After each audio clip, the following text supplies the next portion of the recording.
Now friends, we are entering into a new segment, and this segment is very interesting.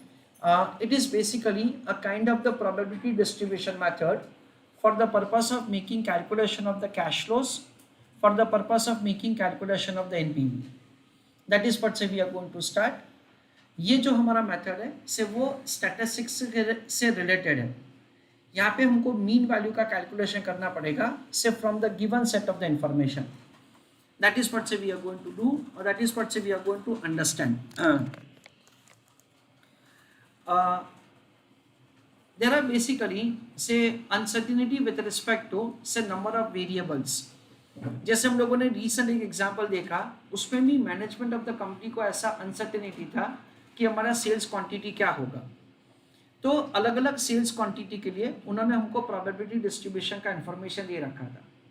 Exactly the same way over here से जो जो variables के लिए आपको uncertainty लग रहा है वो सारे वेरिएबल्स के लिए आपको प्रोबेबिलिटी दिया जाएगा. एंड ऑन दैट बेसिस से we are required to make the calculation of the NPV of the project, or we are going to take say certain say the that is we are going to do certain such kind of the calculation for the purpose of decision making. यहाँ पे say we are going to use say certain concept that say you might have studied somewhere say called Z table application. एक हमारा concept होता है जिसका नाम है normal probability distribution concept, जिसमें you might have studied this kind of the bell shape curve diagram. So the same thing is what we are going to discuss over here, say in this calculation. Bell shape curve diagram में say you may be aware dear students कि exactly जो middle value होता है उसको हम लोग उसको बोला जाता है x bar, that is mean बोला जाता है. Friends, आपके एक risk management का चैप्टर है, in that say you are having say a concept called VAR, that is value at risk. उसमें जो concepts आपको पढ़ाया जाता है उसका भी connection basically इसके साथ ही है. आपको एक और चैप्टर पढ़ाया जाता है जिसका नाम है पोर्टफोलियो मैनेजमेंट, से उसमें भी say you are having say the same concept which is going to be connected from here only. So यहाँ से ये जो लाइक बेसिक कॉन्सेप्ट हम लोग डिस्कस करने वाले हैं, say it is going to have the application over there as well. So X bar का कैलकुलेशन कैसे होता है, and along with the X bar how to make the calculation of the standard deviation, how to make the calculation of the variance. That is what say we are going to discuss. I can tell you something like this. Say suppose say you are a project manager and you require certain information for the purpose of decision making. जैसे कि आपने calculate करके रखा है कि expected NPV of the project is let us say an amount of rupees 1 lakh. This expected NPV is taken into account say the mean values, जो भी आपको कैश फ्लोस है या तो सेल्स यूनिट्स है या तो सेलिंग प्राइस है, वेरिएबल कॉस्ट है, कुछ अनसर्टन वेरिएबल्स को लेके आपने सबका मीन वैल्यू फाइंड किया है. I hope that everybody is clear with the mean value, that's the probability into X करके जो वैल्यू आता है that is the mean value. आपने ये एनपीवी का कैलकुलेशन किया है. Now as a project manager you want to know that say what is the probability that NPV of the project will be less than ₹30,000. What is the probability that NPV of the project will be 0, that is say less than 0? What is the probability that NPV of the project may be exceeding an amount of rupees 3 lakhs? You would be able to get answer for these kind of the questions, because you can see dear students over here ये expert जो होता है वो exactly in between fall होता है. So actually जो हमारा result है ना, say that may vary on both the sides. In a way that the things can be better than what we are expecting, or the things can be worse than what we are expecting. ऐसा नहीं कि हमेशा that said when there is a deviation from the mean value तो deviation हमेशा adverse ही होगा, deviation positive भी हो सकता है. So these are certain say the like the management level questions you would be able to answer say by learning this concept, and that is what say we understand is a kind of the probability distribution concept which we are going to understand. Again एक subject पहले हुआ करता था हमारे CA final के syllabus में, and name of that से the subject is से called operational research. Operational research वाला जो हमारा कॉन्सेप्ट है दैट इज से हमारा जो सब्जेक्ट है इन दैट से ये सारे के सारे लाइक पॉइंट्स हमको डिटेल में तब पढ़ाए जाते थे. However, that is more connected with the science, इसलिए उन्होंने वो सब्जेक्ट अभी नहीं रखा है. That is, but this is what you can relate with the statistics also, and उसके ऊपर और डिटेल क्वेश्चंस भी हो सकते हैं, पर हमको बहुत एलिमेंट्री लेवल के क्वेश्चंस पूछे जाते हैं. Let us read the question and then we'll try to solve the question.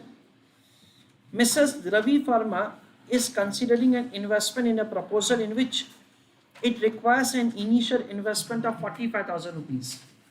हमको 45,000 rupees का इन्वेस्टमेंट करना है. Cash flows expected in the 5 years of its life is distributed as follows. तो over the time period of 5 years से cash flows क्या होगा उसका हमको इन्फॉर्मेशन दे रखा है. ईयर 1 to ईयर 5 का कैश फ्लोस क्या होगा उसका प्रोबेबिलिटी डिस्ट्रीब्यूशन दे रखा है, और 5th ईयर के एंड में हमारा एस्टिमेटेड सैल्वेज वैल्यू क्या होगा उसके लिए भी हमको इन्फॉर्मेशन दे रखा है. You are required to answer following questions.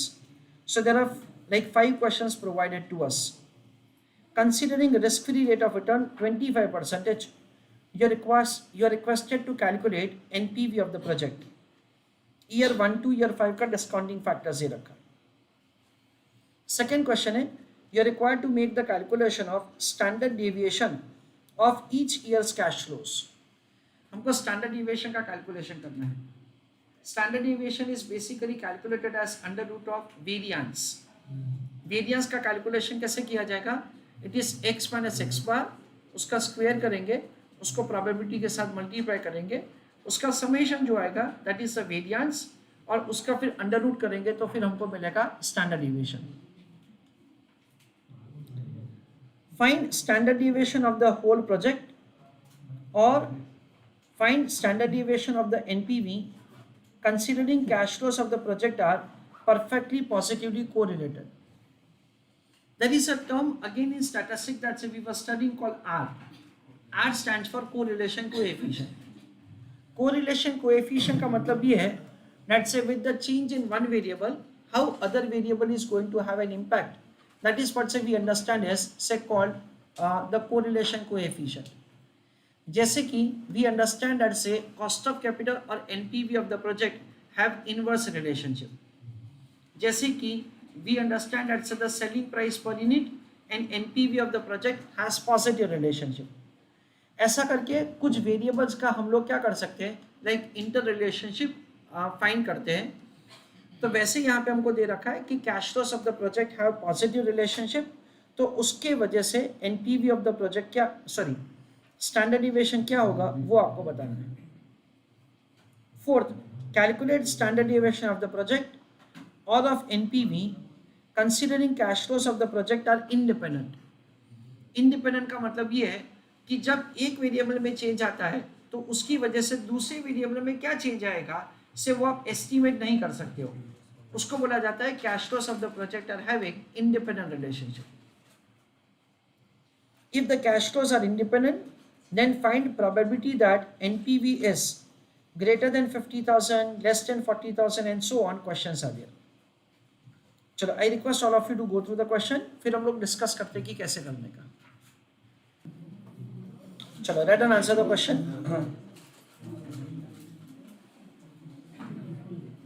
Calculation of NPV of the project.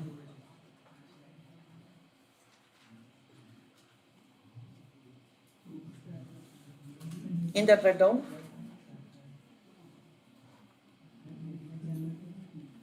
method number 1,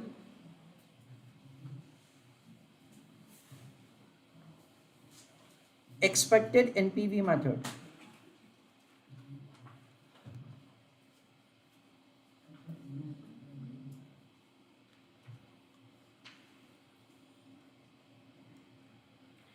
In that write down working note number 1, calculation of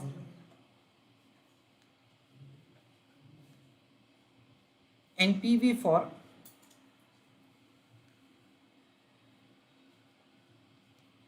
each probability distribution.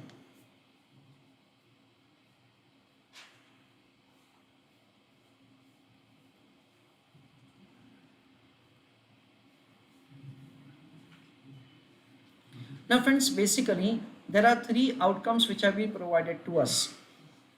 Now ये जो तीन आउटकम्स है वो तीनों तीन का हम लोग एनपीवी का कैलकुलेशन करेंगे. जैसे कि क्वेश्चन में हमको क्या दे रखा है, डेट से 20% चांसेस के ऐसे कैश फ्लोज होंगे, तो उसमें एनपीवी क्या होगा वो कैलकुलेट किया जाएगा.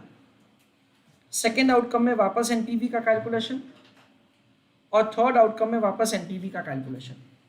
सपोज एनपीवी का आंसर आता है, ऐसे अज्यूम फिगर्स बोल रहा हूँ मैं, 1 लाख नेगेटिव है, 2 लाख पॉजिटिव है और 4 लाख पॉजिटिव है, ऐसा करके सपोज कि 3 आउटकम्स आता है. प्रोबेबिलिटी को एनपीवी से मल्टीप्लाई करके हम लोग एक्सपेक्टेड एनपीवी का कैलकुलेशन करेंगे, मीन एनपीवी का कैलकुलेशन करेंगे. That is what's the way will make the calculation of the NPV in the first method, that is called expected NPV of the project. चलो, I request all of you to write down answer along with me. It is year 1 to year 4 and 5th year. Year 1 to year 4 में हम लोग cash flows क्या लिखेंगे, 20,000. Last year में हम लोग क्या लिखेंगे फ्रेंड्स, 20,000 प्लस 0 यानी कि 20,000. क्योंकि लास्ट ईयर में क्या होगा, दैट से आपको टर्मिनल कैश फ्लो नहीं मिलेगा. ये कैश फ्लोज को हम लोग डिस्काउंट करेंगे at the rate of 25%. Discounting factors हमको क्वेश्चन में दे रखा है, उसमें ईयर 1 to ईयर 4 का हम लोग डिस्काउंटिंग फैक्टर का समेशन करते हैं तो आता है 2.3616. लास्ट ईयर का डिस्काउंटिंग फैक्टर है 3277 present value. So it is 2.3616 into 20,000. That comes to 47,232. Last year में 20,000 into 0.3277, that is 6,544. Sorry, 54. ऐसा करके हम लोग present value of the cash inflow का कैलकुलेशन करेंगे. 47,232 प्लस 6,554. So 53,786. उसमें से हम लोग इन्वेस्टमेंट को डिडक्ट करेंगे. Amount of the investment is given 45,000.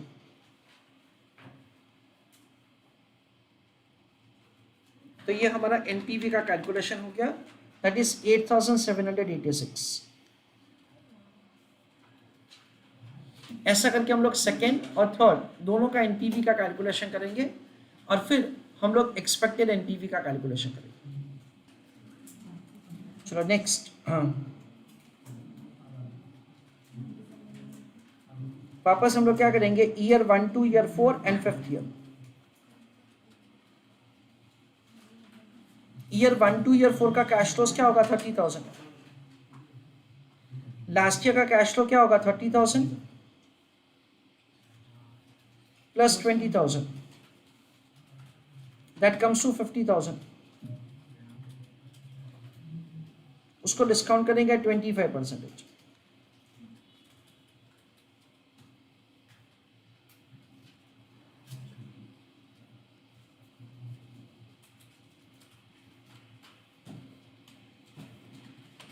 So 30,000 into 2.3616, that comes to 7,848. 50,000 into 0.3277, that is 16,385.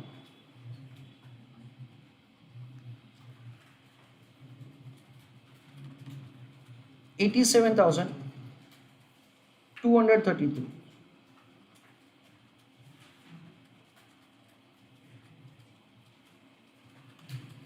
Investment है 50,000, सो 37,233.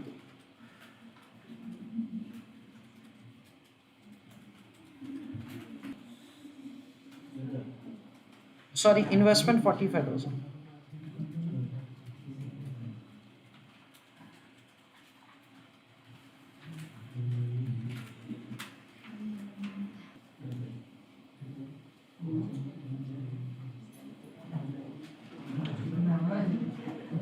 वापस हम लोग क्या करेंगे, ईयर 1 to ईयर 4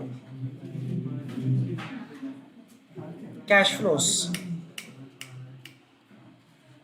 40,000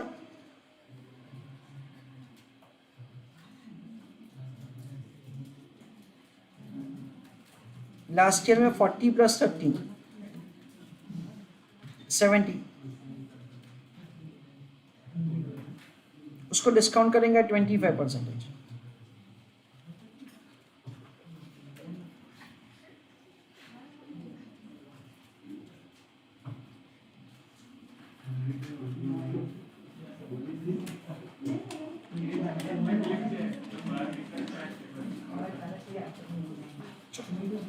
जय जय। चलो 94,460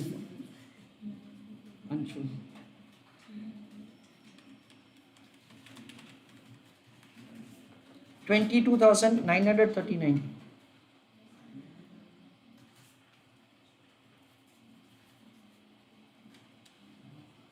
1,17,403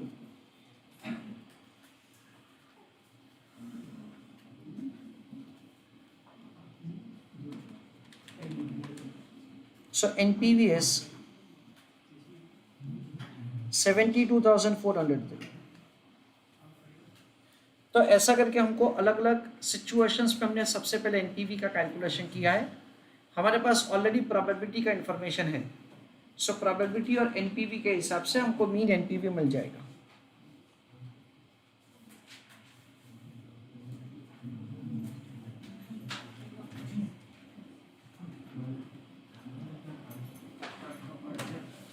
Calculation of expected NPV.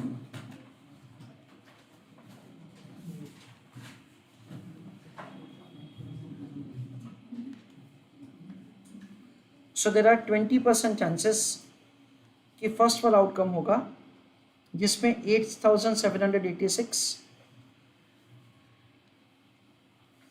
Second 60% chances, last में 20% chances.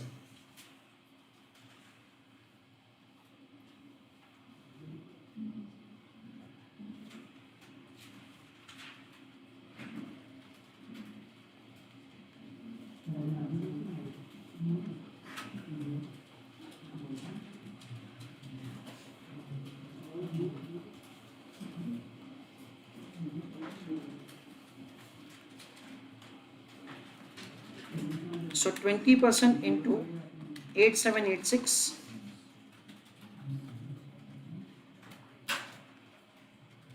60% into 42,233,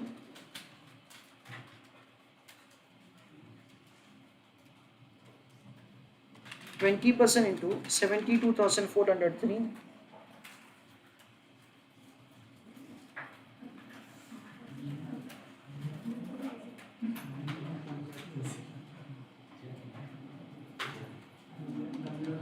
expected NPV is 41,577.6.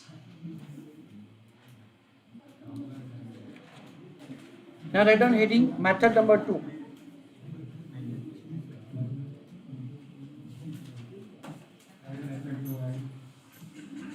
उसमें लिखो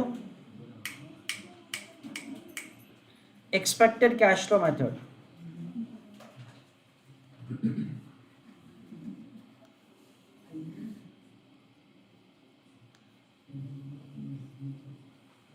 उसमें working note number 1, calculation of expected cash flow for year 1 and year 5। हम लोग सिर्फ फर्स्ट ईयर का और फिफ्थ ईयर का ही एक्सपेक्टेड कैश फ्लो कर रहे हैं। क्यों? क्योंकि जो फर्स्ट ईयर का एक्सपेक्टेड कैश फ्लो होगा वही का वही सेकेंड ईयर का होगा, थर्ड ईयर का होगा और फोर्थ ईयर का होगा। So probability column number 1, that is 20%, 60% and again 20%। Year 1 cash flow उसको मैं x वेरिएबल असाइन कर रहा हूं, तो प्रोबेबिलिटी इंटू x। उसके बाद ईयर 5 कैश फ्लो उसको y वेरिएबल असाइन कर रहा हूं, so probability into y। Year 1 के कैश फ्लो के लिए 20,000 रुपये, 30,000 रुपये, और 40,000 रुपये। सो 20% चांसेस हमको कैश फ्लो मिलेगा 20,000 का, 60% चांसेस कैश फ्लो मिलेगा 30,000 का, और 20% चांसेस कैश फ्लो मिलेगा 40,000 का। So what here it is 4,000, then it is 18,000, and over here it is 8,000. So the expire is, I think it is 30,000.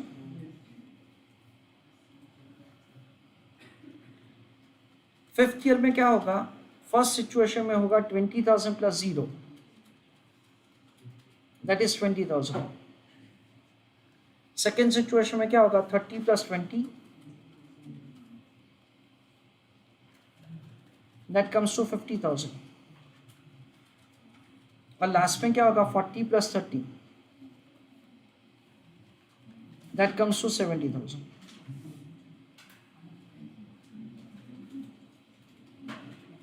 So 20% chances है कि cash flow होगा 20,000 का, यानी कितना होगा, 4,000। उसके बाद 60% चांसेस है कैश फ्लो होगा 50,000 का,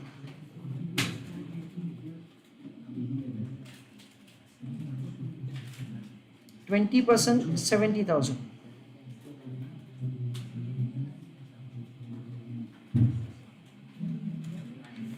4 plus 13 plus 14, that comes to 48,000.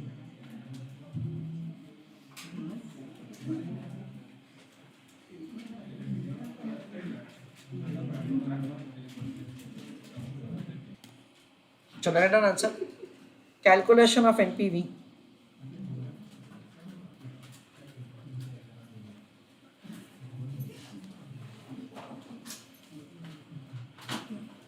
Year 1 to year 4 and 5th year. Recurring cash flow 30,000 का, लास्ट ईयर 48,000, उसको हम लोग 25% से डिस्काउंट करेंगे।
तो in the first part of the question, as a student you have a choice either to do answer with the expected cash flow method or expected NPV method. Expected cash flow method में you can very well understand that से आप क्या करोगे, expected cash flow find करोगे first year का and so on, जितने भी number of years है, और से वो एक्सपेक्टेड कैश फ्लोज को हम लोग प्रेजेंट वैल्यू टर्म में डिस्काउंट करते हैं एंड ऑन दैट बेसिस हम लोग एनपीवी का कैलकुलेशन करते हैं। एक्सपेक्टेड एनपीवी मेथड में हम लोग अलग अलग सिचुएशन में क्या एनपीवी है उसका कैलकुलेशन करते हैं और उसके बेसिस से we make the calculation of the mean NPV, that is the way the expected NPV is calculated and of course answer दोनों से सेम ही आएगा। So as a student you are having a choice to do either of the method. In like the upcoming questions I am going to explain you further, that say taking into account the subsequent information which method should be adopted for doing the first part of the question. हम लोग आगे जाके समझेंगे ऐसे questions पे, that से भाई कुछ आगे जाके हमको क्वेश्चंस जो दे रखे हैं, कि वही क्वेश्चन में जो हमको सब क्वेश्चंस दे रखे हैं वो कौन से क्वेश्चंस है जिसके बेसिस से हमको फर्स्ट वाला जो आंसर है वो एक्सपेक्टेड एनपीवी मेथड से फाइंड करना बेटर रहेगा या एक्सपेक्टेड कैश फ्लो मेथड से। चलो second part of the question, calculate the standard deviation of the each years cash flow. Now friends we understand logically that जो भी हमारा फर्स्ट ईयर का standard deviation of the cash flow होगा वही का वही हमारा सेकेंड ईयर का, वही का वही हमारा थर्ड ईयर का, और वही का वही हमारा फोर्थ ईयर का होगा। As far as the fifth year is concern से उसका स्टैंडर्ड डिविएशन अलग होगा। ऐसा करके हमको ईयर 1 to ईयर 5 का स्टैंडर्ड डिविएशन का कैलकुलेशन करना है। So what we have to do, dear students, we are required to make the calculation of say only for year 1 हम लोग कैलकुलेशन करेंगे। जो फर्स्ट ईयर का होगा वही का वही सेकेंड ईयर का, वही का वही थर्ड ईयर का, वही का वही फोर्थ ईयर का होगा। फिफ्थ ईयर के लिए हमको अलग से कैलकुलेशन करना पड़ेगा। चलो write on answer, calculation of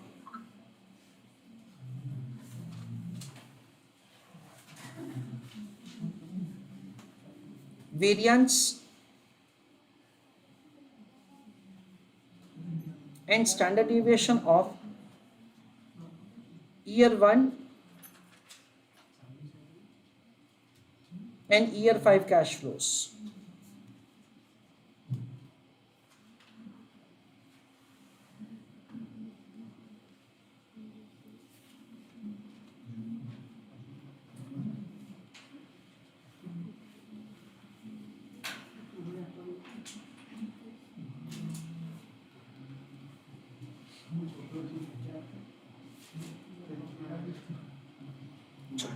So we will prepare a table like this.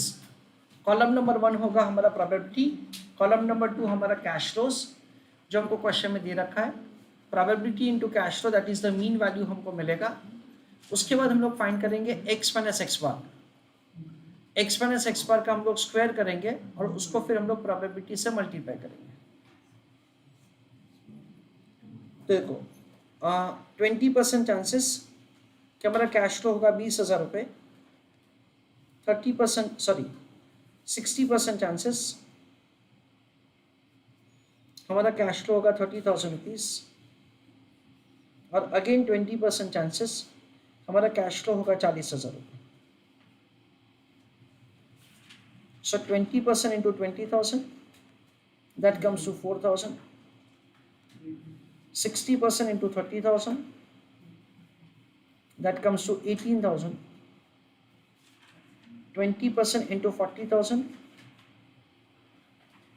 that comes to 8,000.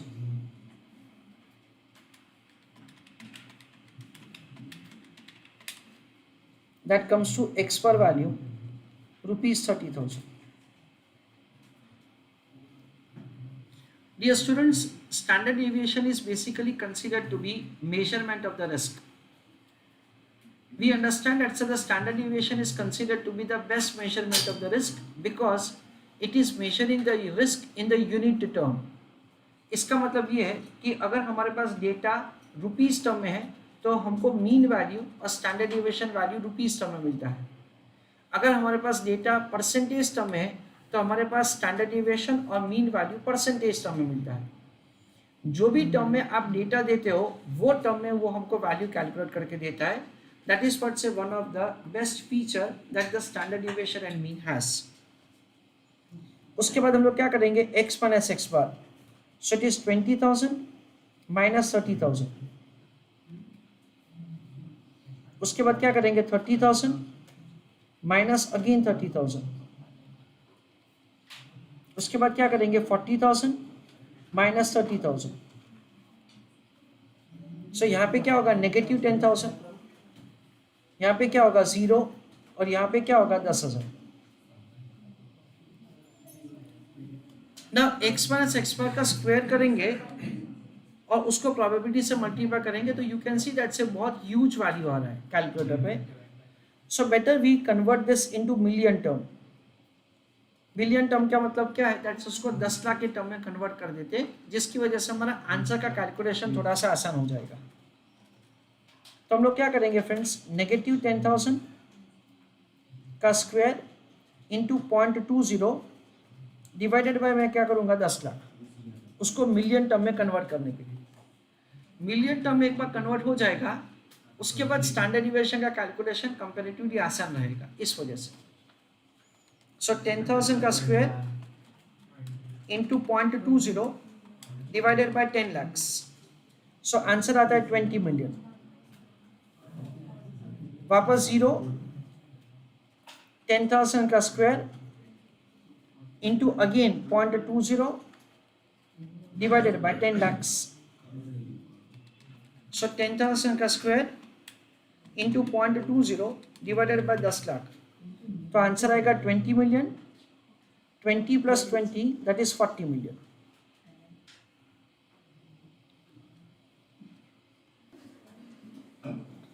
Now standard deviation का कैलकुलेशन कैसे होता है? स्टैंडर्ड डिविएशन का कैलकुलेशन होता है under root of the variance. तो हम लोग क्या करेंगे friends? Under root of variance और it is under root of 40 million, ऐसा किया जाएगा. तो अंडर रूट ऑफ 40 million करना हमारे लिए आसान हो जाएगा. कैसे, वो मैं आपको समझाता हूँ. जैसे अंडर रूट ऑफ 100 क्या होता है? 10. अंडर रूट ऑफ 10,000 क्या होता है? Under root of 10,000 100. Yes no? So under root of 10 lakhs यानी 1 million कितना हो जाएगा? 1000 हो जाएगा. सो बेसिकली हमको ये जो अंडर रूट ऑफ 40 million का आंसर करने का है, उसका कैलकुलेशन हम लोग कैसे करेंगे वो आपको समझाता हूँ. It would be calculated as 1000 into under root of 40. क्या करने का है आपको? 40 million का अंडर रूट करने का है. तो हम लोगों ने क्या किया, वो वैल्यू को स्प्लिट कर दिया. मिलियन का अंडर रूट किया सबसे पहले एंड दैट कम्स टू 1000. और उसके बाद हम लोग क्या करेंगे? 40 का अंडर रूट करेंगे. आप लोग नॉर्मल वाला कैलकुलेशन करके भी आप लोग चेक कर सकते हो कि आंसर मैच होता है या नहीं होता है. So over here it is 40, उसका अंडर रूट करेंगे इनटू क्या करेंगे? 1000. That comes to 6324.56.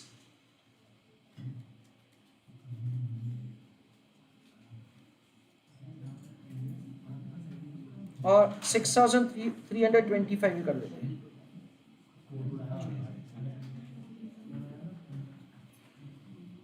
चलो. So this is what we understand is the way we make the calculation for year 1. चलो ईयर 5 का आप लोग अपने आप करो, फिर मैं करके देता हूँ. चलो लेट अस सी ईयर 5 का वर्किंग कैसे करेंगे.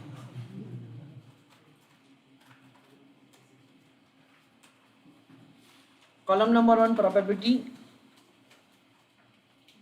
कॉलम नंबर 2 कैश फ्लोज, जिसको हम लोग एक्स वेरिएबल असाइन करेंगे. Probability into X, X minus x bar, X minus x bar का स्क्वायर. 20%, 60% एंड 20%. 20,000, 50,000, 70,000. So I think it is 4,000, 30,000, 14,000. So that comes to I think 48,000. Now we understand that कई बार students को ऐसा होता है कि sir x minus x bar का जो टोटल होगा वो 0 हो जाएगा हमेशा. The answer is no. In case of the probability distribution ऐसा नहीं होगा. You might have heard about say the sample data for assessment, or you might have heard about the population data for assessment. जैसे कि for example मेरे पास इन्फोसिस के पिछले 5 साल का रिटर्न का इंफॉर्मेशन है और उसके बेसिस से मैं इन्फोसिस का नेक्स्ट ईयर का रिटर्न क्या है उसका मैं एस्टिमेशन कर रहा हूँ. तो उसको बेसिकली हम लोग बोलते हैं that's a sample data for assessment. जब भी ऐसा हमको सैम्पल डेटा या पॉपुलेशन डेटा दे रखा होता है, at that time X minus x bar का टोटल 0 होता है, अदरवाइज नहीं होता है.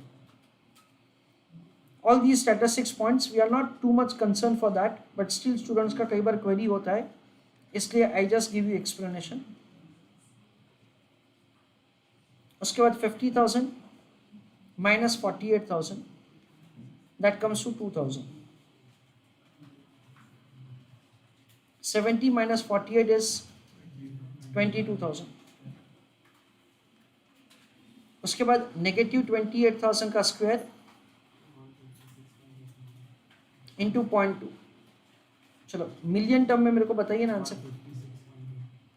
156.8। Thank you. 2000 का स्क्वायर इंटू 0.6। 22,000 का square into 0.2।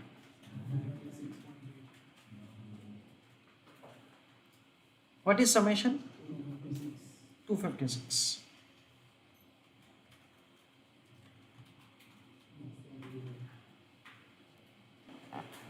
So, then we understand that say standard deviation of the project is equal to under root of the variance.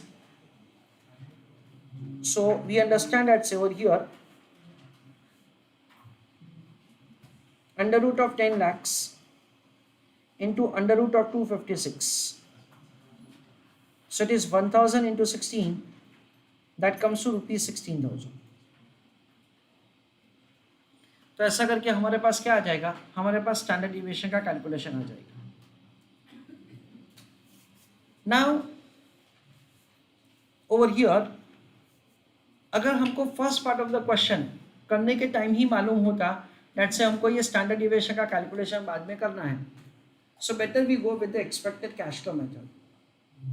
क्यों? क्योंकि एक्सपेक्टेड कैश फ्लो मेथड में क्या होता है फ्रेंड्स, आपको इतना वर्किंग तो बाय डिफॉल्ट करना ही करना है एक्सपेक्टेड कैश फ्लोज फाइंड करने के लिए. So if at all you have been provided that से आपको स्टैंडर्ड डिविएशन का कैलकुलेशन करना है, देन इन दैट केस से better you go with the expected cash flow method rather than say expected NPV method. That is what we understand.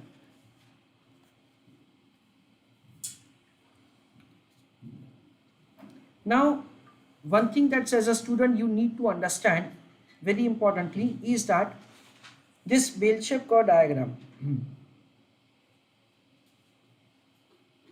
I give you a small explanation before we proceed further. I am giving you explanation with respect to, let us say that's the return of a stock. आपने suppose की security ए है, उसका ऐसा bell shape curve diagram देखा, और security B है, उसका ऐसा बेल शेप कर्व डायग्राम देखा. यानी सिक्योरिटी ए का जो रिटर्न है से उसका आपने मीन कैलकुलेट किया. रिटर्न का कैलकुलेशन कैसे होता है उन सब के ऊपर अभी मैं फोकस नहीं कर रहा हूँ. सपोज कि हमारे पास पिछले 5 साल का डेटा है, 5 साल का जो डेटा है हमारे पास रिटर्न का, उसके बेसिस से हमने कैलकुलेट किया मीन वैल्यू, फिर हमने कैलकुलेट किया एक्स माइनस एक्स बार, फिर हमने कैलकुलेट किया एक्स माइनस एक्स बार का स्क्वायर. हाँ, उसका जो समेशन होता है divided by number of observations, उसके बेसिस से हम लोग वेरिएंस कैलकुलेट करते हैं और उसका अंडर रूट करके हम लोग स्टैंडर्ड डिविएशन फाइंड करते हैं. तो ये सिक्योरिटी ए का डायग्राम है, ये सिक्योरिटी बी का डायग्राम है. लेट अस से दैट से दोनों का मीन वैल्यू सेम है और दोनों का वॉलेटिलिटी अलग अलग है. कोई बता सकता है कि इसका वॉलेटिलिटी ज़्यादा है ए का या बी का? बी का वॉलेटिलिटी ज़्यादा है. वॉलेटिलिटी का मतलब क्या होता है? डिस्पेरेशन. वॉलेटिलिटी का मतलब होता है that's the change from the mean value. देखो नाम क्या है? Standard deviation. तो डेविएट कहाँ से होने वाले हम लोग? मीन से डेविएट होने वाले. तो standard deviation is basically considered to be a measurement of the risk. देखो ये जो चैप्टर है से advance capital budgeting, in that से ये जो सेगमेंट आपको पढ़ाया जाता है वो कैसे पढ़ाया जाता है कि आपका सेकेंड लेवल में जो इन्वेस्टमेंट डिसीजन या तो कैपिटल बजटिंग वाला जो चैप्टर पढ़ा होता है आपने, उसमें हम लोग ऐसा मान लेते हैं कि सारा का सारा जो हमारा एक्सपेक्टेड वैल्यूज है वो एक्चुअली वैसा ही होने वाला है. पर एक्चुअली हमको पता है that's the things may not turn like to be that itself. तो उसमें जो डेविएशन आने वाला है ना, से उसका हम लोग यहाँ पे एनालिसिस समझ रहे हैं. So over here we understand that से जो बी प्रोजेक्ट है ना, से बी सिक्योरिटी है, से उसका डेविएशन ज़्यादा है. So given all the like the other things same, से जिसका स्टैंडर्ड डेविएशन ज़्यादा है सो उसका रिस्क ज़्यादा है, ऐसा हम लोग समझते हैं. So standard deviation is considered to be the measurement of the risk, and always say we would like to reduce the risk for the same return. For the same return we would like to reduce the risk, है ना। हमेशा ऐसा नहीं possible होगा that से आपको risk reduce करके return बहुत फैंटास्टिक मिलेगा। If at all I am not ready to take risk, then in that case मेरा रिटर्न भी कॉम्प्रोमाइज होने ही वाला है। However, say if at all there is a situation wherein I would be able to reduce the risk and I would be able to maintain or increase my return, वो कैसे किया जाता है वो सब हम लोग डाइवर्सिफिकेशन वाला कॉन्सेप्ट बाद में लर्न करने वाले हैं। But just I am giving you a small idea at this point of time. तो दैट इज अ वे से we have made the calculation of the second, that is the third part of the question, sorry second part of the question, जिसमें हमने standard deviation का calculation किया। ये calculation जो हमसे करवा रहे हैं ना, से उसका मैं आपको लॉजिक समझा रहा हूँ, उसका मैं एक्सप्लेनेशन आपको दे रहा हूँ। Now third question and fourth question से दोनों के लिए सबसे पहले मैं आपको थोड़ा बैकग्राउंड देता हूँ। एक जो टर्म हम लोगों ने यहाँ पे डिस्कस किया सबसे पहले, that is called correlation coefficient, that is r. Now correlation coefficient के लिए ऐसा है, कोरिलेशन कोएफिशिएंट का रेंज क्या होगा? -1 टू +1। पर यहाँ पे हम लोग एक बिजनेस का बात कर रहे हैं, इसलिए यहाँ पे उन्होंने क्या किया है, यहाँ पे उन्होंने cash flows of the business का एक दूसरे से रिलेशनशिप 3 हिस्सों में बांटा हुआ है। 1 R is equal to 1, another R is equal to 0 and last is R is greater than 0 and less than 1। R1 का मतलब क्या होता है? R1 का मतलब ये होता है कि जो हमारा अर्लियर ईयर का परफॉर्मेंस होगा उसी के बेसिस से हमारा सब्सिक्वेंट ईयर का परफॉर्मेंस डिपेंड करेगा। अगर हमारे प्रोजेक्ट का अर्लियर ईयर का परफॉर्मेंस अच्छा है तो बाद के साल का परफॉर्मेंस भी हमारा अच्छा ही होगा। अगर हमारे अर्लियर ईयर का परफॉर्मेंस खराब है तो बाद के साल का परफॉर्मेंस भी हमारा खराब ही होगा। That is what we understand is say R is equal to 1, that is say the cash flows of the project have perfect positive relationship. Next is cash flows of the project are having independent relationship. Independent relationship का मतलब क्या होता है? Independent relationship का मतलब ये होता है that say whatever the earlier year performance, आपका subsequent year का जो performance होगा वो उससे independent होगा। जैसे कि for example, say you think about let us say that's a production company, उन्होंने पिछले 4 जो फीचर फिल्म उन्होंने प्रोड्यूस किया था, say all those feature films were super duper hit. Does that give an assurance that से जो वो 5वां फीचर फिल्म वो प्रोड्यूस करेंगे वो सुपर हिट ही होगा? नो, वी अंडरस्टैंड दैट से जो 5वां फीचर फिल्म वो लोग प्रोड्यूस कर रहे हैं उसमें एक्टर्स कौन है, what is the time at which say it is like the release, say भाई उसका स्टोरी लाइन क्या है, there are number of factors say based on which say वो 5वां फीचर फिल्म वो सक्सेसफुल भी हो सकता है या वो सक्सेसफुल नहीं भी हो सकता है। यानी क्या हुआ? Cash flows of the project are having independent relationship. If at all say the Samsung company has introduce say let us say the last जो उन्होंने 3 अलग अलग टाइप के मोबाइल फोन उन्होंने इंट्रोड्यूस किए थे, all those mobile phones were very successful in the market, but that does not give an assurance that से उनका जो नेक्स्ट मोबाइल फोन वो लोग इंट्रोड्यूस करेंगे से वो भी सक्सेसफुली मार्केट में डील करेगा या वो परफॉर्म करेगा। क्यों? क्योंकि भाई कॉम्पिटिटर्स कैसे प्रोडक्ट इंट्रोड्यूस कर रहे हैं, उसमें अगर आपने कोई मोबाइल फ़ोन का सॉफ्टवेयर चेंज किया है तो वो सॉफ्टवेयर का रिस्पॉन्स कैसा है, और number of things are there and से आपका जो अगला अच्छा परफॉर्मेंस है उससे बाद में भी अच्छा होगा ऐसा हम लोग बोल नहीं सकते। And at any point of time say even though say company say might have introduce cars say which were not successful in the earlier years, but जो नेक्स्ट कार वो लोग इंट्रोड्यूस कर रहे हैं से वो सक्सेसफुली मार्केट में अच्छा बिजनेस कर सकता है। That is what we understand is the cash flows of the project are having like independent relationship. Next is cash flows of the project are having moderate positive relationship. Moderate positive relationship में हम लोग कुछ ऐसा समझ सकते हैं। Suppose I visit a restaurant and I like that's the restaurant food, I like its ambience, से उन सब से मैं satisfied हूँ। So what I do, that's a usually that is will give the second visit. I'll tell to my friends, I'll tell to my relatives, I'll say here is the place, say where you can go. So अगर वो restaurant का performance अच्छा है initial years में तो उसका फ़ायदा उनको बाद में मिल सकता है, बट स्टिल उनको अपना जो परफॉर्मेंस है वो तो परफॉर्मेंस तो कंटिन्यू रखना ही पड़ेगा अगर उनका परफॉर्मेंस डिटोरिएट होगा देन इन दैट केस से उनका सेल्स लाइक गिर जाएगा। इनिशियली सपोज कि रेस्टोरेंट का परफॉर्मेंस अच्छा नहीं था, बट उसके बावजूद भी ऐसा हो सकता है दैट से taking review of the customers से, that is say making like better advertisements, so they may be able to say revive their business. That is the way say you would be able to have say partially the effect of the earlier business say in your later business. That is cash flows of the project are having some moderate positive relationship. R1 is only a theoretical point. Say R1 is a kind of the situation that does not exist practically. R negative नहीं हो सकता है, क्यों? क्योंकि अगर आपका earlier year का performance अच्छा है तो उसकी वजह से आपका बाद का परफॉर्मेंस खराब होगा, या तो पहले खराब था तो अभी अच्छा हो जाएगा, ऐसा रिवर्स रिलेशनशिप हो सकता नहीं है। सो आर नेगेटिव कैलकुलेशन में हो सकता है, बट ये हमारे वाले कॉन्सेप्ट में हो सकता नहीं है ना। ये जो क्वेश्चन है उसमें हमको ये दो वाले सिचुएशंस दे रखे और इन दोनों में हमको risk of the project calculate करना है। अब तक हमने क्या कैलकुलेट किया फ्रेंड्स? अब तक हम लोगों ने standard deviation of individual year के कैश फ्लोस कैलकुलेट किए। Now we are suppose to make the calculation that say what would be the standard deviation of the whole project, standard deviation of the NPV, ऐसा हमको यहाँ पे calculation करना है in two situations when r is equal to 1 and when r is equal to 0. This kind of the situation we are going to learn in the later questions कि जब हमको decision tree के questions दे रखे होंगे। Decision tree का concept again एक operational research वाले concept से आया है, ऑपरेशनल रिसर्च के सब्जेक्ट से आया है, तो उसके बारे में हम लोग अभी डिस्कस नहीं कर रहे हैं, उसके बारे में हम लोग बाद में डिस्कस करेंगे। Right now we are making the calculation of the first and the second one, that is r is equal to 1 and r is equal to 0. चलो यहां तक के वर्किंग में किसको डाउट या क्वेरी, किसी को वापस समझना है? ओके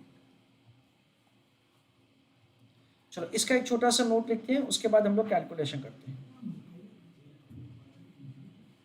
चलो right down answer for the third question.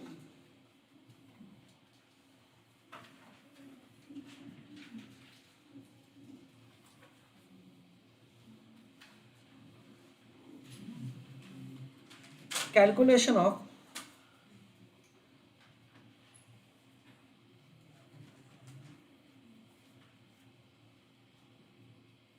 standard deviation of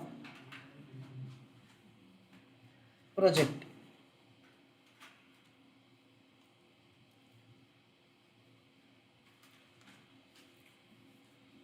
उस पर फर्स्ट पॉइंट लिखो,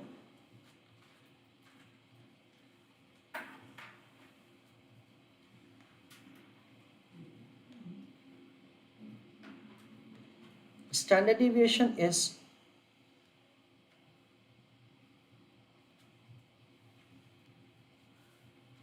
a measurement of risk.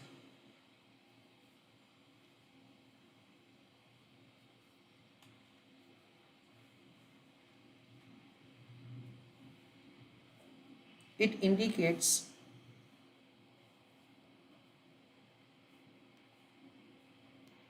deviation of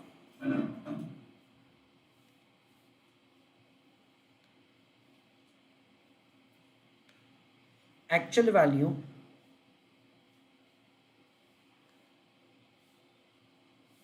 from mean value.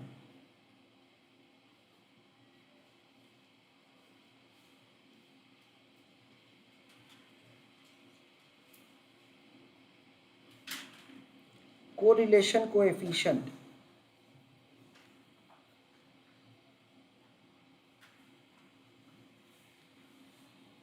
Bracket में लिखो R indicates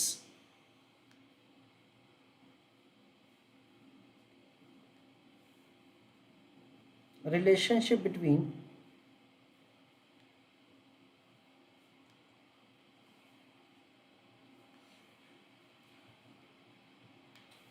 cash flows of the project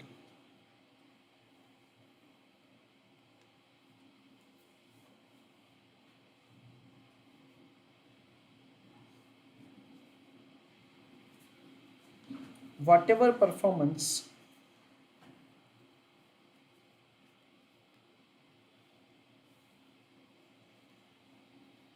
of the project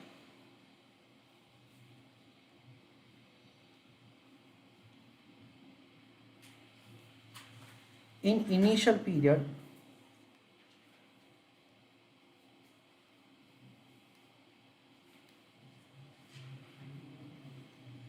may or may not have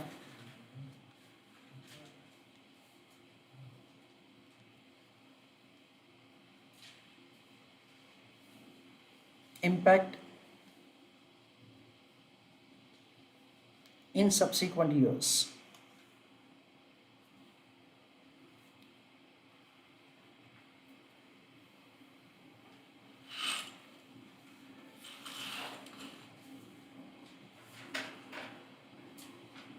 उसी में लिखो आगे value of R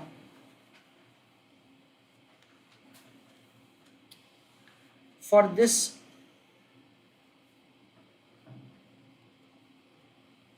standard deviation can be 1, 0 or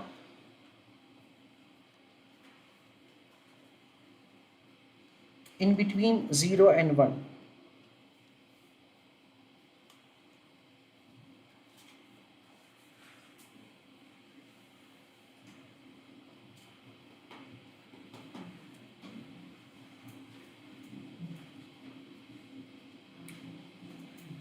Heading right down, calculation of sigma p, ठीक है ना, standard deviation of the project if R is equal to 1.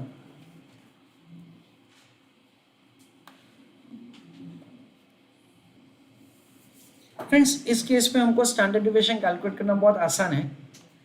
कैसे? हमने अब तक का जो कैलकुलेशन किया है ना, वो इंडिविजुअल ईयर का स्टैंडर्ड डिविएशन फाइंड किया है, फर्स्ट ईयर का, सेकेंड ईयर का, थर्ड ईयर का एंड सो ऑन. और एनपीवी कौन से साल का होता है? ईयर 0 का होता है. यानी अपने को क्या करने का फ्रेंड्स, अपने को से ईयर 1 टू ईयर 5 का जो फ्यूचर स्टैंडर्ड डिविएशन है उसको प्रेजेंट वैल्यू टर्म में कन्वर्ट करना है. So whatever the standard deviation that we have calculated or that is above, that would be discounted in present value term, and present value of that standard deviation is standard deviation of the project. Yes, no? Chalo, let us answer. Sure. If cash flows of the project are having perfect positive relationship, तो उस case में हमको क्या करने का है, हमने जो इंडिविजुअल ईयर के स्टैंडर्ड डिविएशन को कैलकुलेट किया है उसको सिर्फ हमको प्रेजेंट वैल्यू टर्म में डिस्काउंट करना है. यानी हमने यहाँ पे ऊपर कैलकुलेट किया ईयर 1 टू ईयर 5 का स्टैंडर्ड डिविएशन, उसको क्या करेंगे, प्रेजेंट वैल्यू टर्म में कन्वर्ट करेंगे, and that is what we understand is the standard deviation of the project. Okay, simple है, क्योंकि एनपीवी कौन से साल का होता है? ईयर 0 का. चलो, calculation of standard deviation of the project when R is equal to 1, उसमें लिखो over here standard deviation of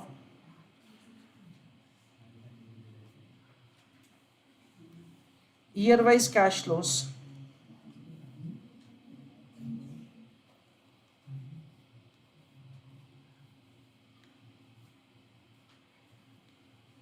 will be discounted in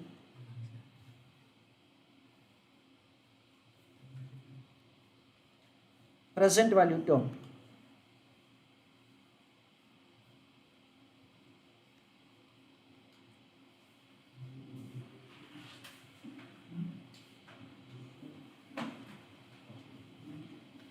देखो तो ईयर 1 टू ईयर 4 का स्टैंडर्ड डिविएशन क्या है?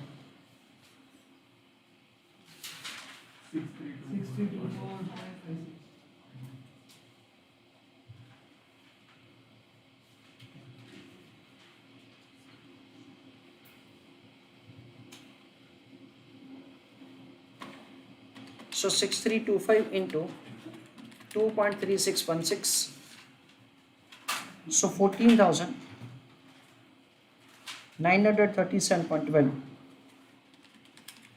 16,000 into 0.3277, 5243.20.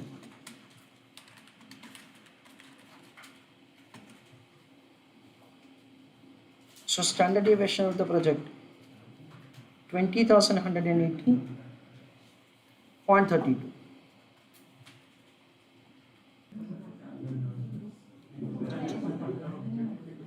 Next, find standard deviation of the project or of NPV considering cash flows are independent. चलो, let us have understanding कि कैसे किया जाएगा. ओके, क्वेश्चन में क्या दे रखा है? Cash flows of the project are independent. ना उसका मतलब क्या है? उसका मतलब ऐसा है कि जो भी हमारा इनिशियल ईयर का परफॉर्मेंस है, उसके बाद हमारा सब्सिक्वेंट ईयर का परफॉर्मेंस कोई भी हो सकता है. That is what we understand is say the R is equal to 0. तो उस केस में वी अंडरस्टैंड दैट से हमने पहले 3 साल बहुत अच्छा परफॉर्म किया, उसके बाद भी बाकी के 2 साल क्या हो सकता है? That is uncertain. यानी ऐसा यहाँ पे आर्ग्यूमेंट किया जाता है दैट से the risk of the project increases if at all the cash flows of the project are independent, or in order to incorporate the additional risk of the project, what we are required to do? We are required to do double discounting. Everybody is requested to pay attention. देखो, हमने first part of the question में क्या किया? Standard deviation of year 1 cash flow divided by 1 plus के raise to 1 ऐसा किया. Standard deviation of year 2 cash flow divided by 1 plus के raise to Q किया, and so on. That is standard deviation of nth year cash flow divided by 1 plus के raise to n किया. ये हमने किया से when cash flows of the project are having perfect positive relationship. Now listen carefully what I am going to speak now. उनका कहना क्या है कि cash flows of the project are independent, तो उस केस में रिस्क ऑफ द प्रोजेक्ट बढ़ जाता है. So we are required to incorporate the additional risk in the discounting. इसलिए हम लोग क्या करेंगे? हम लोग ऐसा करेंगे दैट से हम लोग डिस्काउंटिंग फैक्टर को बढ़ा देंगे. सो यहाँ पे हम लोग क्या करेंगे? 1 प्लस के रेज टू 2 किया जाएगा. यहाँ पे क्या किया जाएगा? 1 प्लस के रेज टू 4 किया जाएगा. फिर यहाँ पे क्या किया जाएगा? 1 प्लस के रेज टू 6 किया जाएगा. यानी हम लोग क्या करेंगे? डिस्काउंटिंग फैक्टर को बढ़ा देंगे, और ये जो डिवाइडेड बाय n है उसकी जगह हम लोग क्या करेंगे? n इंटू 2 कर देंगे. उनका आर्ग्यूमेंट क्या है? उनका आर्ग्यूमेंट ऐसा है कि when cash flows of the project are independent, then in that case risk of the project increases. Risk of the project क्यों बढ़ गया है? बिकॉज वी अंडरस्टैंड दैट से even though you have done very good performance for the first 4 years, but आपका 5th year का performance क्या हो सकता है उसके लिए अनसर्टेनिटी है. So to incorporate the additional risk हम लोग डिस्काउंटिंग को डबल कर देते हैं, और न्यूमरेटर में भी हम लोग क्या करेंगे? इंस्टेड ऑफ स्टैंडर्ड डिविएशन हम लोग क्या करेंगे? हम लोग वेरिएंस लेंगे. Variance of year 1, variance of year 2, variance of year 3 and variance of n number of years. उससे बेसिस से सबसे पहले variance of the project find किया जाएगा, और उसके बाद हम लोग standard deviation of the project calculate करेंगे as under root of the variance. So when cash flows of the project are independent, तो सबसे पहले वेरिएंस कैलकुलेट करने का और उसके बाद स्टैंडर्ड डिविएशन फाइंड करने का. चलो, right down answer.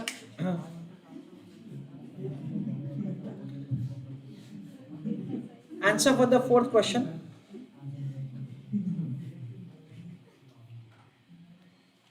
If cash flows of the project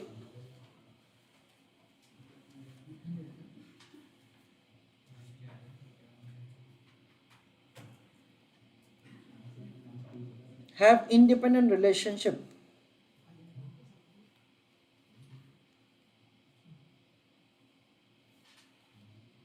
comma,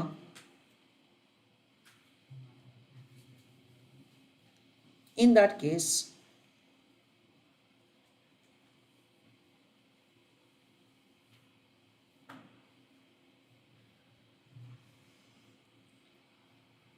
first of all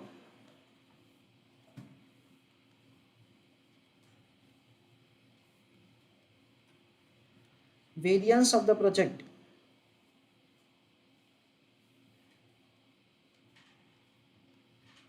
is calculated, and then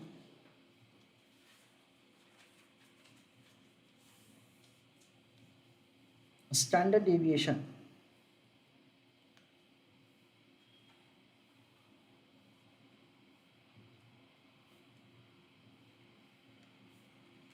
variance of the project का फॉर्मूला लिख लीजिए।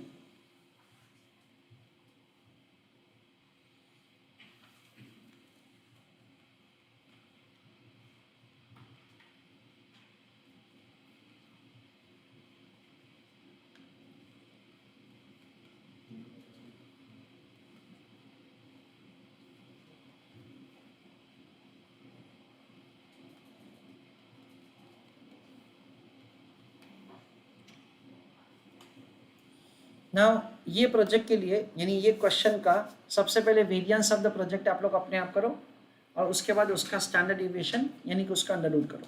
चलो अपने आप ट्राई करो आंसर करने का फोर्थ क्वेश्चन का। हमने इंडिविजुअल ईयर का तो वेरिएंस कैलकुलेट ऑलरेडी कर लिया है।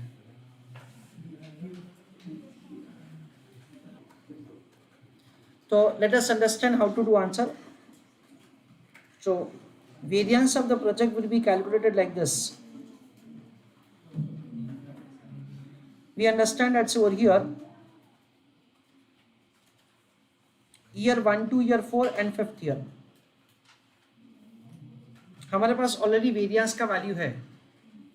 I think it is 40 million for year 1 to year 4 और लास्ट ईयर का है 256 मिलियन। तो किसी को डाउट या क्वेरी हो तो पूछेगा मेरे को। नाउ यहाँ पे मेरे को सेकेंड ईयर के फैक्टर से उसको डिस्काउंट करना है। सेकेंड ईयर का फैक्टर हमको क्या दे रखा है 0.64। मुझे फोर्थ ईयर के फैक्टर से डिस्काउंट करना है। फोर्थ ईयर का फैक्टर क्या दे रखा है 0.4096। सिक्स्थ ईयर का फैक्टर मेरे पास है नहीं तो मुझे कैलकुलेट करना पड़ेगा। कैसे करेंगे 1 डिवाइडेड बाय 1.25 1 2 3 4 5। सिक्स्थ ईयर का फैक्टर है 0.2621। मेरे को सेवेंथ ईयर का फैक्टर नहीं चाहिए उसको जाने दो। एट्थ ईयर का फैक्टर है 0.1678। मुझे नाइन्थ ईयर का फैक्टर नहीं चाहिए। टेंथ ईयर का फैक्टर है 0.1074। So we understand that's over here 0.64 plus 0.4096 plus 0.2621 plus 0.1678। So it is 1.4795 into क्या करूँगा मैं 40। So it is 59.18। 256 into 0.1074। So it is 27.49।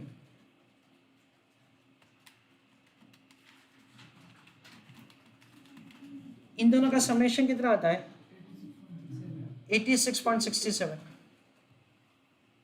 Dear students ये क्या है ये वेरिएंस है। मुझे क्या चाहिए मुझे चाहिए स्टैंडर्ड डेविएशन। तो स्टैंडर्ड डेविएशन का मुझे क्या करना पड़ेगा इसका अंडर रूट करना पड़ेगा। रिमेंबर डियर स्टूडेंट्स ये मेरे पास जो आंसर आया ना वो मिलियन टर्म में है। I hope that everybody is able to understand now significance of doing answer in million term.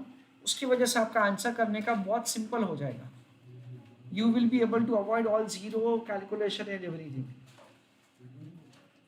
तो उसके बाद हम लोग कैलकुलेट करेंगे standard deviation of the project that is under root of the variance. So under root of 10 lakhs into under root of 86.6744। So 86.6744 उसका under root करेंगे into 1000 simple that is 9309.91। so 9310 कर देते हैं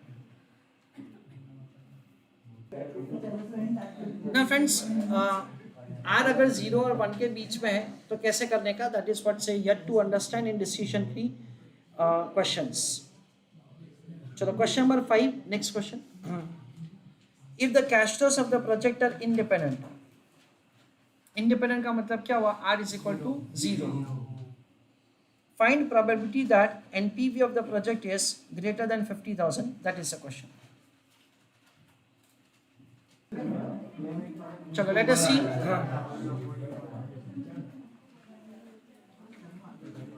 finding probability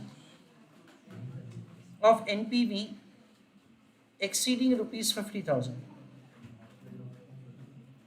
Let us see that से कैसे calculation किया जाएगा. Question में दे रखा है that से the cash flows of the project are independent. तो standard deviation of the project होगा ₹9310 और हमने एक्स पर यानी कि मीन एनपीवी ऑलरेडी फाइंड करके रखा है. It is 41,577.6. That is what's the NPV that we already have found, जो हमने first part of the question में फाइंड किया था. 41,577.6.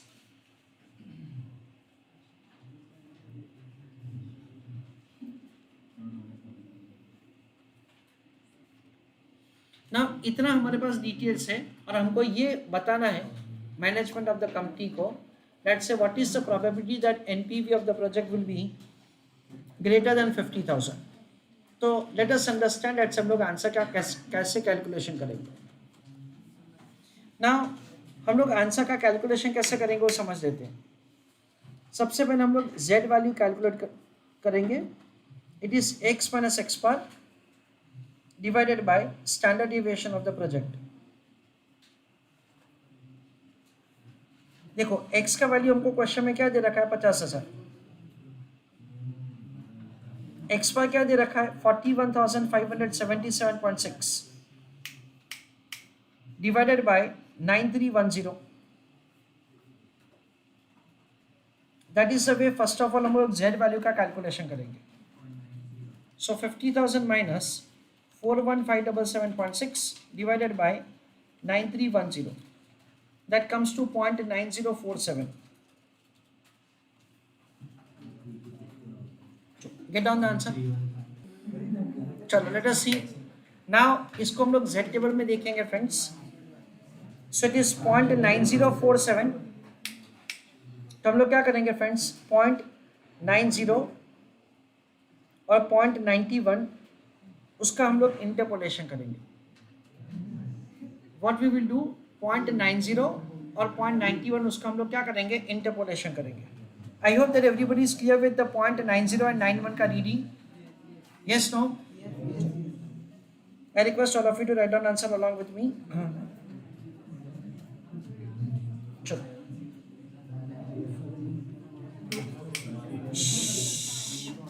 0.90 का रीडिंग है 0.3159. 0.91 का रीडिंग है 0.3186. फ्रेंड्स आप अपने डेरिवेटिव में भी एक बहुत सिंपल टॉपिक पढ़ने वाले हो जिसका नाम है black and scholes model. In that also ये इंटरपोलेशन आपको करना पड़ेगा.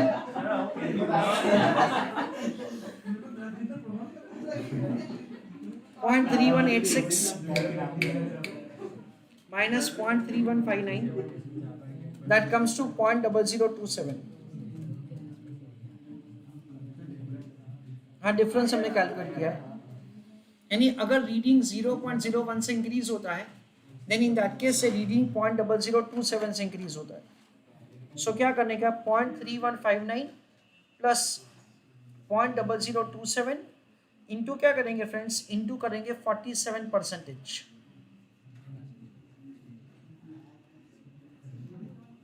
So 0.0027 into 47%, that comes to 0.0013.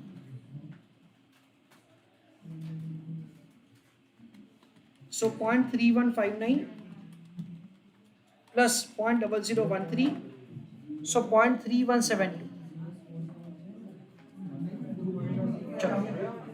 Get down this. चलो giving once again explanation. अपने को रीडिंग कौन सा लेने का है वो देखो सबसे पहले. चलो बातें नहीं प्लीज. सानिका महक हमको रीडिंग किसका चाहिए 0.9047. तो तो हम लोग क्या करेंगे 0.90 और 0.91। क्यों? क्योंकि हमारा जो Z टेबल का वैल्यूज होता है ना वो सिर्फ 2 डेसिमल का ही होता है, दैट इज द रीजन। चलो हाँ धनश्री, सो अपना ये जो रीडिंग होता है ना वो दैट इज 2 डेसिमल का ही होता है, इस वजह से 0.90 का रीडिंग हमने लिया और 0.91 का रीडिंग लिया। नाउ हमको रीडिंग चाहिए बेसिकली 0.9047 का। सो हम लोग क्या कर रहे हैं, हम लोग ऐसा कर रहे हैं, लेट्स से हम लोग इन दोनों का डिफरेंस फाइंड कर रहे हैं, दैट इज 0.0027। यानी हमारा रीडिंग जब 0.01 से इंक्रीज हो रहा है तो रीडिंग हमारा 0.0027 से इंक्रीज हो रहा है ना। मेरा रीडिंग इंक्रीज हो रहा है कितने से, 0.0047 से, यानी मेरा रीडिंग इंक्रीज हो रहा है 47% से। तो इसका हमने 47% कैलकुलेट किया, उसको लोअर वैल्यू में ऐड किया। चलो ये हमने सबसे पहले वैल्यू कैलकुलेट किया है। Now Mayank are you clear with this? चलो now let us have understanding that say इसके बेसिस से हम लोग आंसर का कैलकुलेशन कैसे करेंगे। फॉर दैट अगेन लॉजिकली हम लोग क्या कर रहे हैं, हम लोग ये डायग्राम ड्रॉ कर रहे हैं, उसमें जो एग्जैक्टली इन बिटवीन वैल्यू है दैट इज एक्स बार। चलो बातें नहीं प्लीज क्लास में, बातें नहीं। चलो एक्स बार का वैल्यू हमारे एग्जाम्पल में क्या है, 41577.6। एक्स का वैल्यू कितना दे रखा है क्वेश्चन में, 50,000। क्वेश्चन में हमको क्या पूछा है, क्वेश्चन में हमको ये पूछा है what is the probability that NPV of the project will B exceeding 50,000। तो हमको बेसिकली ये एरिया कितना है वो जानने में इंटरेस्ट है। Now again you understand that's the formula of z is equal to x minus x bar. इसका मतलब क्या है फ्रेंड्स, इसका मतलब ये है कि हम लोगों ने ये डिस्टेंस कैलकुलेट किया है। ये डिस्टेंस कितना है हमारे, दैट इज मुताबिक 0.3172 एंड वी नो दैट से ये पूरा डिस्टेंस कितना होता है, ये पूरा डिस्टेंस हमेशा 0.5 होता है। तो अपने को क्या करने का फ्रेंड्स, चलो बातें नहीं प्लीज क्लास में, no noise please. So final answer will be calculated as 0.50 minus 0.3147, that comes to 0.1853 I think. Sorry 18472 था ना, 3172 है। So what is final answer? 1828। इसका मतलब ये हुआ let's say there are 18.28% chances कि NPV of the project will be greater than 50,000। चलो write on answer. There are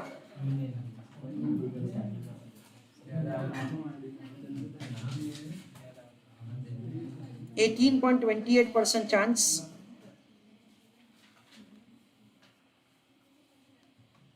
NPV of the project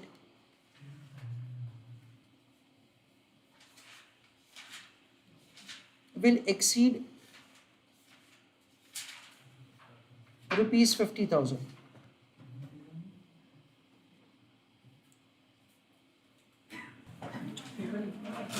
friends यहाँ पे हम लोग ऐसा समझ सकते हैं, सपोज सेम क्वेश्चन पूछा होता that what is the probability that NPV is below 50,000। तो क्या करना पड़ता है फ्रेंड्स, ये जो डिस्टेंस हमने कैलकुलेट किया उसको 0.5 में हम लोग ऐड कर देते हैं to calculate the answer. So we understand let's say the 0.5 plus 3172, so 81.72% chances है कि NPV of the project से will be less than 50,000। चलो second question, find out the probability that NPV is less than 40,000। ऐसा मत करो। चलो B question, write down answer। Finding probability that NPV lesser than 40,000।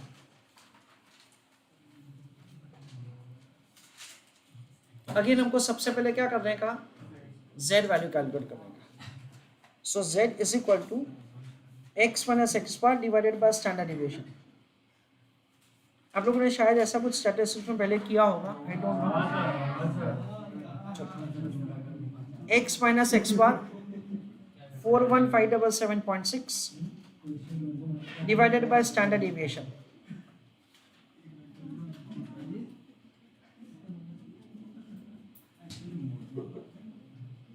चलो, standard deviation is 9310 dear students.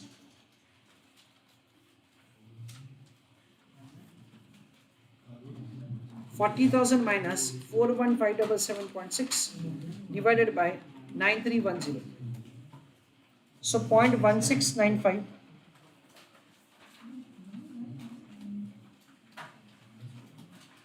Friends, ये value negative या positive है उसका कोई मायने रखता नहीं है। अभी हम लोग क्या करेंगे, z वैल्यू फाइंड करेंगे। 0.16 और 0.17 और फिर उसका हम लोग क्या करेंगे, इंटरपोलेशन।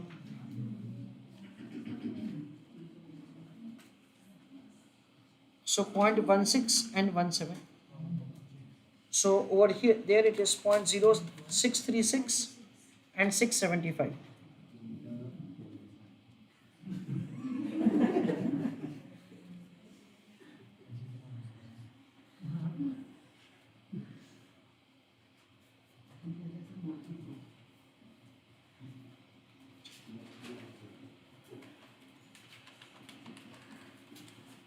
पॉइंट 0039 उसका डिफरेंस होगा शायद।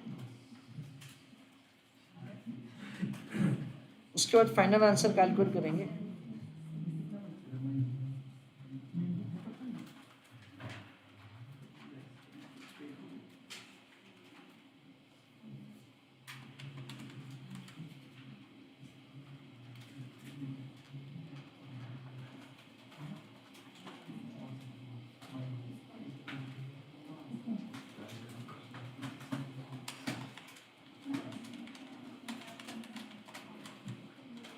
I think it is 0.0667.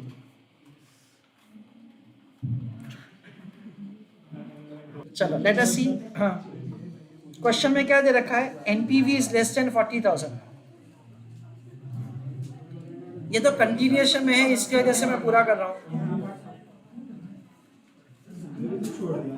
चलो,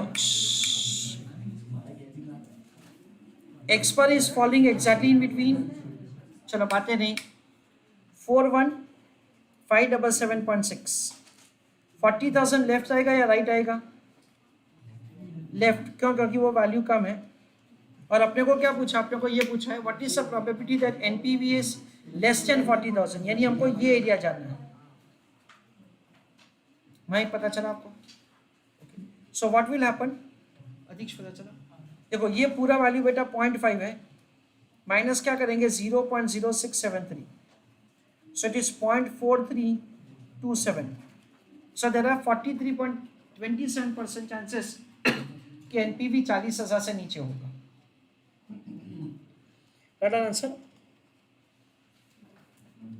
there are 43.27% chance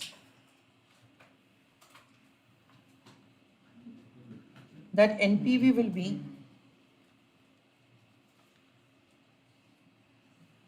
less than rupees 40,000.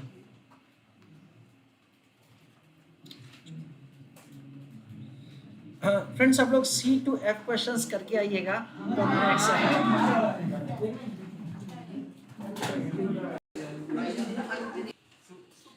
तो let us see C question. We are required to find that what is the probability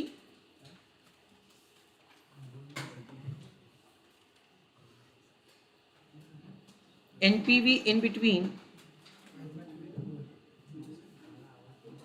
30,000 and 45,000। तो एनपीवी इन दोनों के बीच में रहेगा, उसका प्रोबेबिलिटी फाइंड करना है। I request all of you to write down answer along with me. हाँ, सबसे पहले हम लोग क्या करेंगे फ्रेंड्स, जेड वैल्यू कैलकुलेट करेंगे। Z is equal to x minus x bar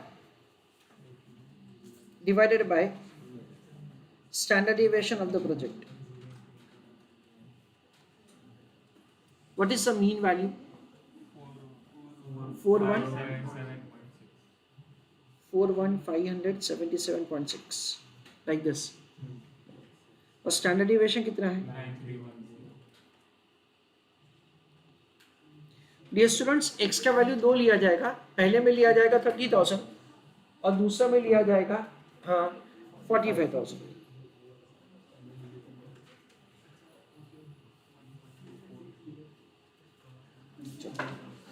So x is equal to 30,000 and x is equal to 45,000.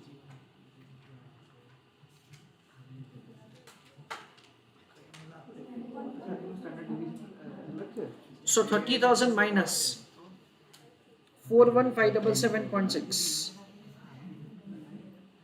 divided by 9310 और उस तरफ होगा 45,000 minus 41577.6 divided by again 9310। Left hand side का value कितना आता है? 1.2436। Thank you. Second का 0.3676। तो सबसे पहले हम लोग z का वैल्यू फाइंड करेंगे और उसके बाद हम लोग रीडिंग लेंगे। रीडिंग में क्या लेंगे? सबसे पहले भी हम लोग 1.24 और 1.25 लेंगे। सेकेंड में क्या लेंगे? 0.36 लेंगे और 0.37 लेंगे।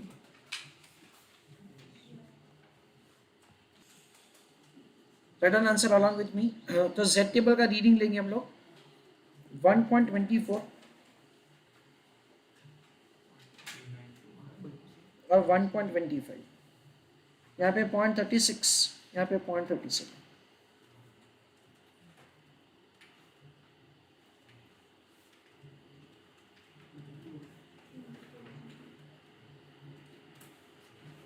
डिफरेंस 1.24 का रीडिंग कितना है देखो ना? 1.24 का सर 0.3925। 0.3925 और सेकंड का 0.3944। 36 का रीडिंग 0.1406। 0.1406। 37 का 0.1444।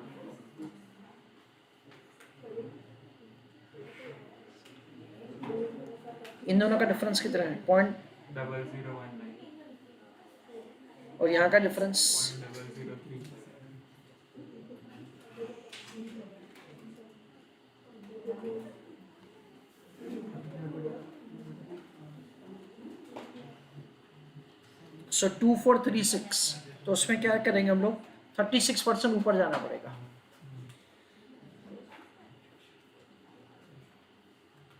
So what is final reading? 0.3932। Thank you।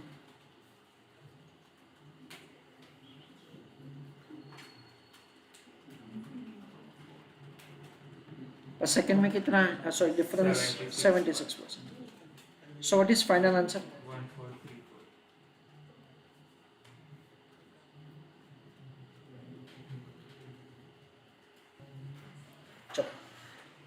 Now I want somebody of you to give me final answer. Raise your hand and tell me your answer. चलो let us have understanding कि कैसे किया जाएगा आगे का answer. चलो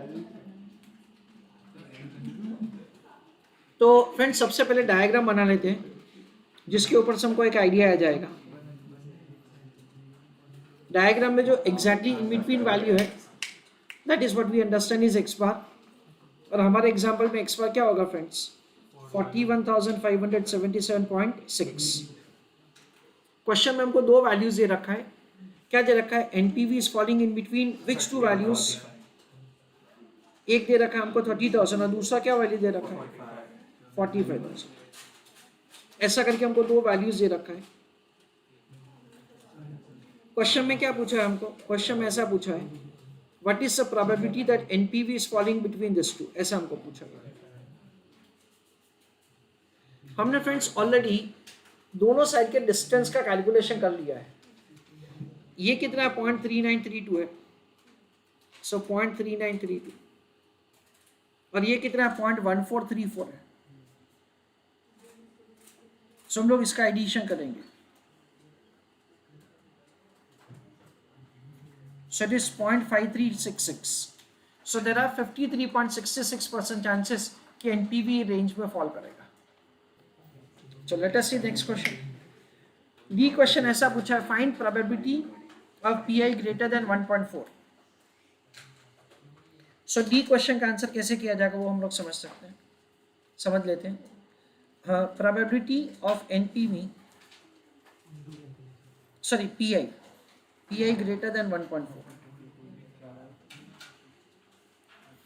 ना friends, ये जो इंफॉर्मेशन, ये जो क्वेश्चन है ना, उसको हमको सबसे पहले क्या करना पड़ेगा, उसको सबसे पहले NPV टर्म में हमको कन्वर्ट करना पड़ेगा. यानी उन्होंने जो दे रखा है ना क्वेश्चन, उसको हमें कन्वर्ट करना पड़ेगा इन NPV term.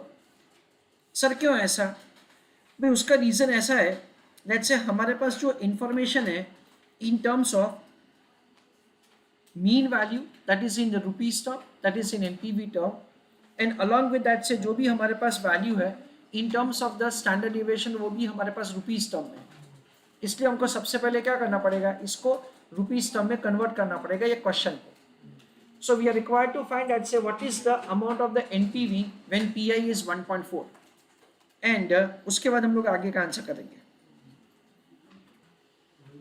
Right an answer. Working note number 1.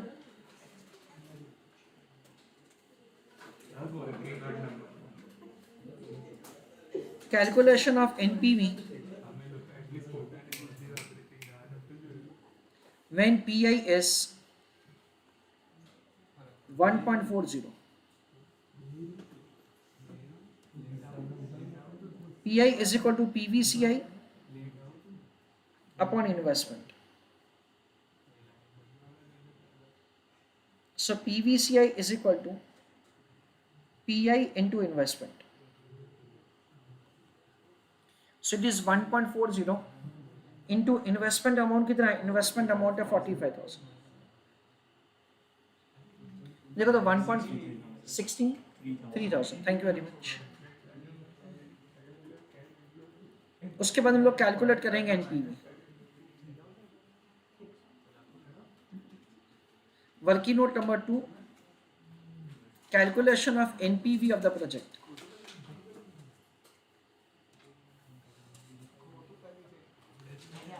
NPV कैसे होगा? PVCI minus investment. सब PVCI कितना? PVCI है 63,000 और इन्वेस्टमेंट कितना? इन्वेस्टमेंट है 45,000. So what is the amount of the NPV in that case? 18,000. यानी इन शॉर्ट हमको क्वेश्चन ऐसा पूछा गया है, what is the probability that NPV is greater then 18,000. ऐसा हमको क्वेश्चन पूछा गया. तो हम लोग वापस अभी क्या करेंगे, ये नॉर्मल क्वेश्चन हो गया. Calculation of Z.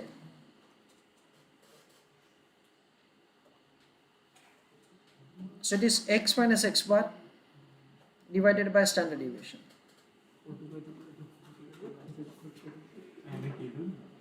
What is x bar value? 41,000. जय खंडेलवाल, आपको कोई डाउट या क्वेरी हो तो पूछ सकते हैं आप. श्योर ना?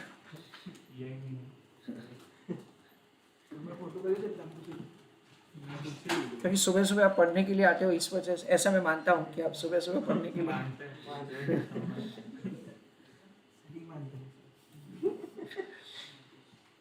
I don't know whether I am correct or not, but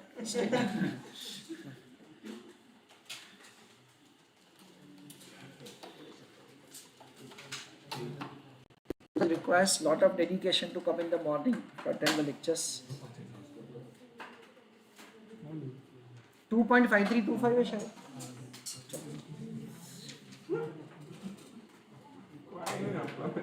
चलो 2.53 का रीडिंग बताइए ना मेरे को. 0.4943 और 0.49. तो जरूरत नहीं 4943.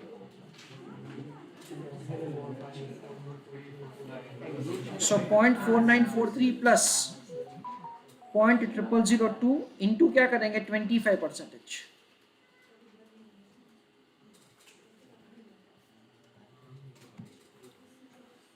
सो 0.4944 हम लोग ले सकते हैं।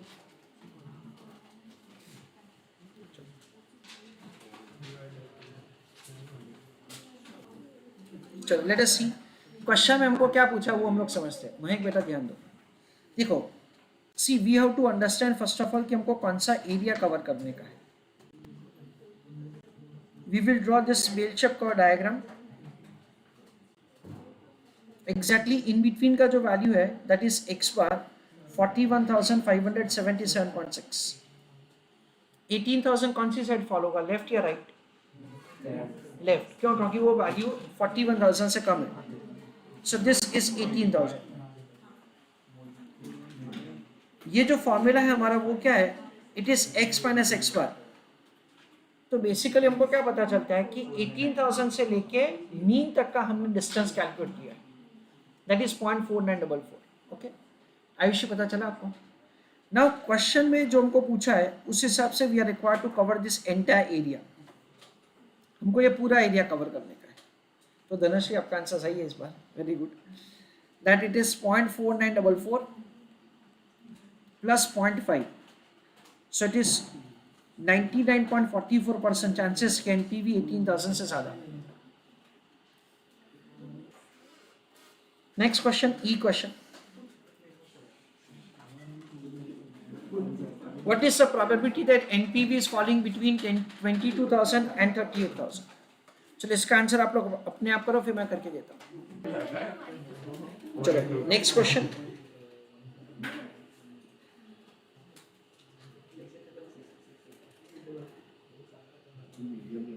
NPV in between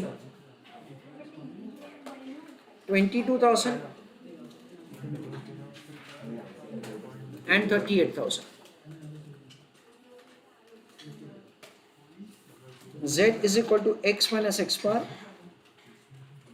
divided by standard deviation.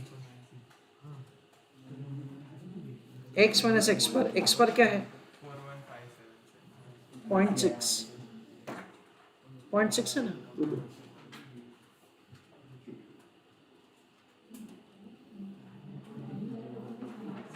x का वैल्यू पहले में है 22,000।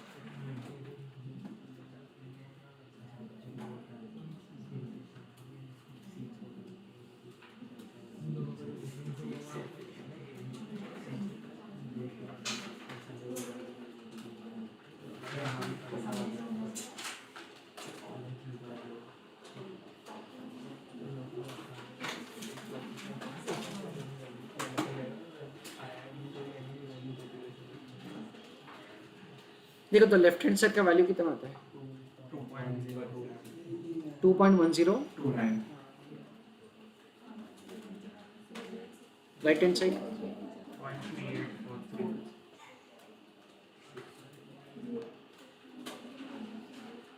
2.10 का reading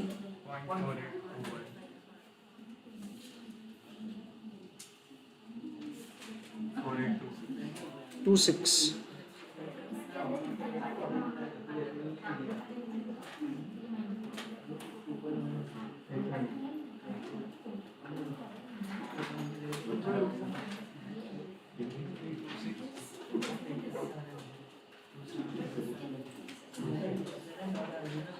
What is final answer?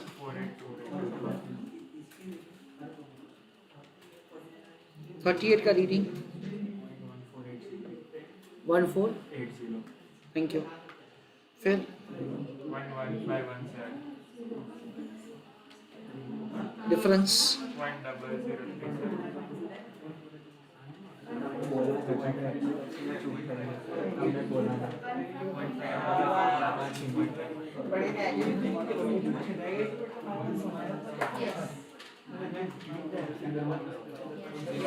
What is final answer? 1496.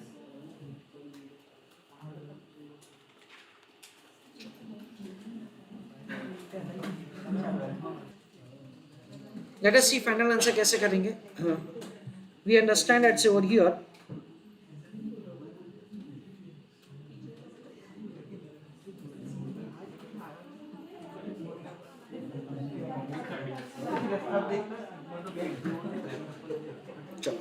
let us see। Question में हमको क्या दे रखा है, what is the probability that NPV is falling between 22,000 and 38,000. So 22,000 is on the left hand side and 38,000 is also on the left hand side. Why? Because both the values are lower than 41,577.6 and we are interested to know what is the probability of this area. तो हमको क्या करना है, हमको total probability में से हमको ये वाला प्रोबेबिलिटी सबट्रैक्ट करने का है. सो 22,000 से ये वाला प्रोबेबिलिटी है वो 0.4822 है, माइनस क्या करेंगे 0.1496. तो देखो दोनों का डिफरेंस कितना आता है 0.3326. मैंने लिखने में कुछ अच्छा बराबर. सो देयर आर 33.26% चांसेस कि एनपीवी इन दोनों के बीच में follow. F question. What is the probability that NPV is negative? ऐसा हमको पूछा. So we understand that over here Z is equal to x minus x bar divided by standard deviation. x इस पर क्या लेंगे 0. क्यों? क्योंकि we want to know that what is the probability that NPV is negative. Negative is less than 0.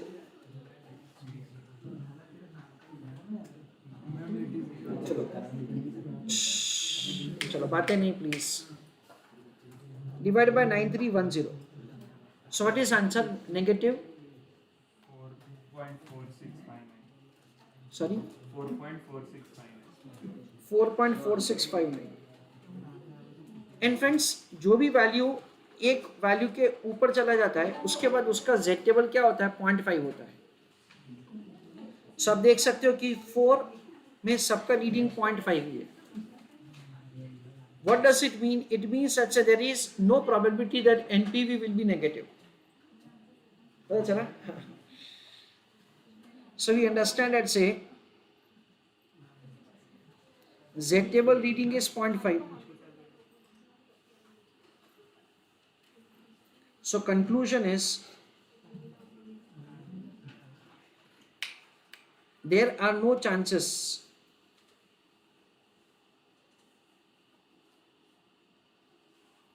NPV will be less than 0.